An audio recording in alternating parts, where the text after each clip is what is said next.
Assalamualaikum warahmatullahi wabarakatuh. Salam dan bahagia Bapak Guru hebat sekalian.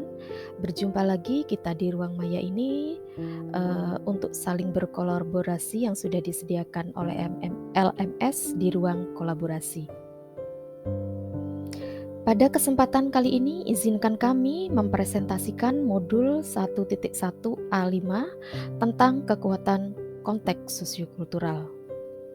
Namun, sebelum kami mempresentasikan hasil kolaborasi kelompok dari kami, izinkan kami memperkenalkan anggota kelompok kami terlebih dahulu. Ada Ibu Arinda Ayu Safitri, ada Ibu Arinto Rindrayati, ada Ibu Nila Ekasari, ada saya sendiri Niswati Amin, dan ada Bapak Sofyan Hadi. Bapak Ibu Guru hebat sekalian, kami awali presentasi kali ini dengan menyampaikan tujuan yang kita harapkan setelah kita melakukan kegiatan kolaborasi bersama kelompok kami. Yang kami harapkan tujuan yang pertama adalah kami diharapkan dapat memaparkan kekuatan konteks sosiokultural di daerah kita masing-masing yang sejalan dengan pemikiran KHD.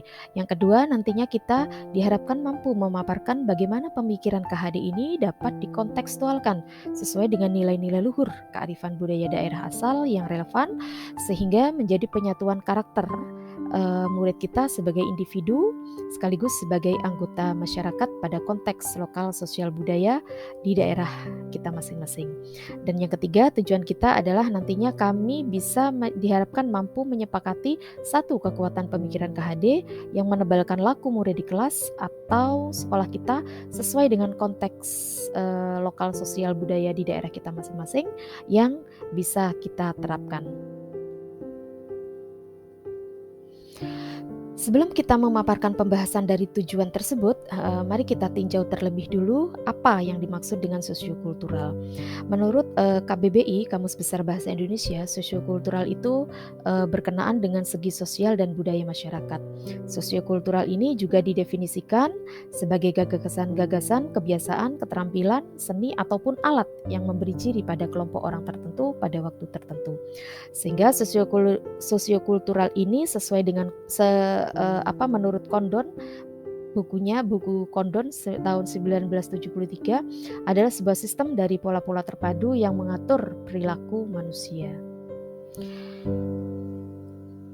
Selanjutnya kami sajikan beberapa gambar grafis tentang sosiokultural. Dari gambar tersebut kita bisa melihat berbagai gambaran beberapa kebiasaan masyarakat yang ada ya, baik itu kebiasaan berbusana, kegiatan sehari-hari mungkin, atau juga interaksi sosial dan sebagainya.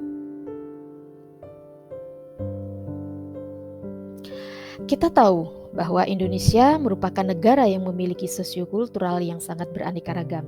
Bahkan setiap daerahnya memiliki sosiokultural yang berbeda, keindahan alam ataupun keanekaragaman sosial budaya.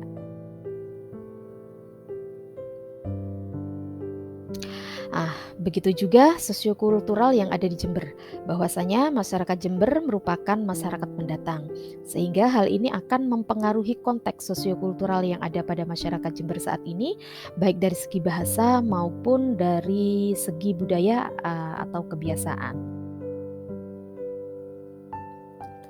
Di mana sosiokultural Jember, daerah kami adalah daerah Pandalungan, di mana kata Pandalungan sendiri itu berasal dari kata dalung ya, dari bahasa Jawa yang berarti adalah sebuah wadah besar yang terbuat dari periuk.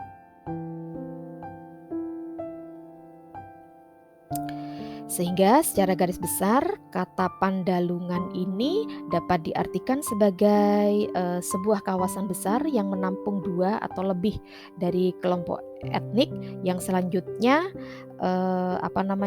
dua atau lebih kelompok etnik ini akan menghasilkan sebuah kebudayaan yang baru. Yang mana pada saat ini sosiokultural ini sedang mendapat perhatian lebih dari pemerintah daerah, terutama tentang budaya. Bapak Ibu Guru hebat sekalian, selanjutnya dari pemaparan tadi, mari kita bahas tentang apa kekuatan konteks sosiokultural yang ada di daerah, khususnya Jember, yang sejalan dengan Ki Hajar Dewantara. Di sini kami akan menampilkan beberapa gambar atau foto dari sosiokultural masyarakat Jember ya. Eh, Jember memiliki banyak sekali kebiasaan budaya yang ada pada masyarakatnya, seperti halnya kami kelompokkan sosiokultural religi, di mana religi ini masyarakat Jember bisa kita lihat pada peringatan hari besar-besar keagamaan, komunitas jamaah sholawat, terus adanya pengajian, adanya seni hadrah, adanya santunan anak yatim, dan lain sebagainya.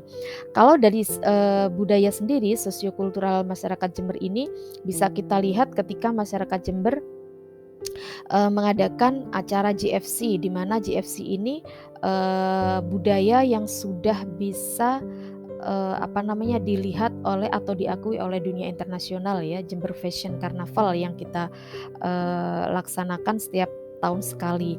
Nah, selanjutnya di Jember juga terdapat musik patrol, upacara adat warisan nenek moyang seperti halnya tingkepan, tedak sinten, komunitas, pencak silat, kentongan maupun larung laut. Bahkan Jember juga memiliki acara tajem, yaitu jalan yang diadakan antara Tanggul sampai ke Jember berjalan kaki. Bahkan bahasa di Jember sendiri juga mempunyai bahasa yang punya ciri khas tersendiri, hasil perpaduan daripada bahasa Jawa dan bahasa Madura, di mana bahasa yang kita keluarkan adalah bahasa Jawa, namun logat sedikit antara Jawa dan Madura, begitu. Selanjutnya, gambaran selanjutnya adalah kita pada kultur sosial. Pada kultur sosial ini biasa masyarakat Jember biasa melakukan budaya gotong royong seperti halnya rewang, kerja bakti, dan lain sebagainya. Termasuk juga budaya berbagi, tilik bayi, koleman, layat itu ya. Itu masih kebiasaan yang masih sering dilakukan oleh masyarakat Jember. Selanjutnya, sosiokultural secara geografis juga sangat beragam berada di Jember ini, mulai dari pegunungan, karena perbatasan Jember bagian utara itu adalah Pegunungan Argopuro, sehingga dari situ ke selatan itu pun akan memunculkan sosiokultural geografis yang berbeda-beda, mulai dari pergunungan, kemudian lereng gunung, selanjutnya ada pertanian juga, ada menengah sedikit di situ karena kota, sehingga sosiokulturalnya di situ adalah masyarakat perkantoran. Selanjutnya geser sedikit ke selatan, di situ sosiokultural secara geografis di Jember ini bisa kita lihat adanya pantai dan laut. Selanjutnya, pada kultur ekonomi, dari letak geografis yang beragam itu tadi, maka kultur ekonomis di sosial masyarakat Jember ini juga beragam, yang berdampak pada profesi masyarakat tersebut, seperti petani di daerah pegunungan, perkebunan begitu ya, juga pedagang ketika sudah di area sedikit turun di perkotaan, karena banyak sekali bisnis-bisnis seperti kafe, restoran, atau bahkan pedagang-pedagang lainnya gitu ya. Juga pengusaha juga, karena sekarang zaman kita sesuaikan dengan zaman di mana di dunia maya pedagang sudah mulai banyak secara online gitu ya, baik di marketplace dan lain sebagainya. Juga ada juga profesi sebagai pegawai, dan kalau di selatan mungkin juga nelayan ya, karena daerah pantai atau daerah laut. Nah, selanjutnya kami akan memaparkan tentang bagaimana pemikiran KHD dapat dikontekstualkan sesuai dengan nilai-nilai luhur kearifan budaya daerah asal yang relevan, sehingga menjadi penguatan karakter murid kita sebagai individu sekaligus sebagai anggota masyarakat pada konteks lokal sosial budaya di daerah Jember. Saya menyertakan ini ya, tabel ya. Tabel ini merupakan tabel sosiokultural yang kita lihat, yaitu misalkan religi, maka penerapan di sekolah ini bisa diterapkan melalui pelajaran PAI ya. Jadi anak-anak dibiasakan untuk praktik ibadah, eskul, tahfidz, tahsin, BTQ, dan lain sebagainya. Nah, pelajaran-pelajaran ini merupakan kontekstual dari pemikiran KHD, yakni kita bisa pakai pemikiran sistem Among di situ ya, ada Ingarso sing tulodo gitu ya, sehingga kita bisa menuntun mereka. Untuk budaya ini bisa diterapkan di sekolah tentang misalkan pelajaran demonstrasi tari, eskul, musik patrol, hadrah dan lain sebagainya. Untuk konteks pemikiran KHD-nya itu disesuaikan dengan kodrat alam dan kodrat zaman. Yang ketiga ada sosial, penerapan di sekolahnya ya kita terapkan melalui kerjasama, kerja bakti ya, atau piket di kelas, menjenguk teman yang sakit dan lain sebagainya. Walaupun sebagian sekolah sudah ada yang kontrak dengan cleaning service untuk memberikan pelayanan kebersihan di sekolah, akan tetapi tetap kita sebagai sekolah, sebagai tempat pendidikan kedua selain pendidikan keluarga dan masyarakat ya, maka di situ tetap kita bangun bagaimana anak-anak juga bisa kerja bakti dan lain sebagainya. Kontekstual dari pemikiran KHD sendiri yang kita gunakan bisa menggunakan asas trikon ya. Pada tabel yang kedua ya. Selanjutnya di sini kalau kita lihat dari geografis, penerapan di sekolahnya adalah dengan misalkan pembelajaran yang berbasis proyek yang berkaitan dengan lingkungan anak-anak gitu ya. Misalkan proyek lingkungan tak geografis seperti halnya di sini peran guru hanya sebagai fasilitator kalau konsep sebagai konsep sesuai dengan pemikiran KHD yang mampu melaksanakan pembelajaran berpusat ke siswa. Anak-anak mungkin diberikan pembelajaran yang berbasis proyek yang berkaitan dengan lingkungan. Misalkan saja proyek-proyek yang sesuai dengan pemanfaatan limbah, sampah dan lain sebagainya. Selanjutnya untuk sosiokultural ekonomi bisa diterapkan di sekolah mungkin dengan pembiasaan pelajaran perencanaan keuangan atau investasi, kreativitas dengan menabung kalau anak TK ya, kalau anak SD, SMA sudah ke akuntansi, atau juga kalau SD ada inovasi, ada keterampilan dan sebagainya. Kalau untuk korelasinya dengan konsep pemikiran KHD ini adalah melatih watak atau budi, yakni biologis dan intelligible, karena kemampuan anak kan berbeda-beda ya. Jadi itu yang akan kita latih. Selanjutnya Bapak Ibu guru hebat sekalian, dari pemaparan yang kami sudah begitu detail tadi ya, maka kami bisa sepakati bahwasanya satu kekuatan pemikiran KHD yang menebalkan laku murid di kelas atau di sekolah sesuai konteks lokal sosial budaya di daerah kami masing-masing, yakni kekuatan kultur yang paling berpengaruh di lingkungan sekitar Jember ini adalah kultur budaya religius, seperti halnya patrol. Dalam musik patrol ini kan sudah ada unsur-unsur budayanya, ada religinya, ada selanjutnya sikap kerjasamanya, ada sikap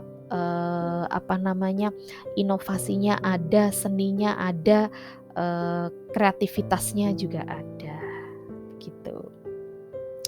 Dimana dari hal-hal tersebut peran guru harusnya mampu memberi tauladan ya, yang berpegang teguh pada prinsip sistem Among itu tadi, yaitu Ingarso sing tulodo, ing madya mangunkarso tutpuri handayani, yang artinya seorang guru diharuskan mampu memberi tauladan, selanjutnya bisa menggugah semangat mereka dan juga memberikan dorongan moral kepada murid kita.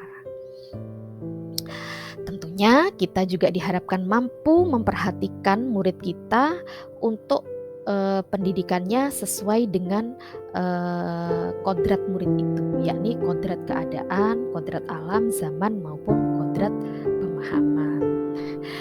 Demikian Bapak Ibu guru hebat sekalian presentasi dari kelompok kami. Mudah-mudahan bisa dijadikan tambahan kolaborasi berikutnya. Sebelum saya akhiri, saya ada sebuah pantun. Buah tomat, buah labu hancur tertindih batu. Tetap semangat nggih Bapak Ibu, karena kita masih di modul 1. Sekian dari saya. Wassalamualaikum warahmatullahi wabarakatuh.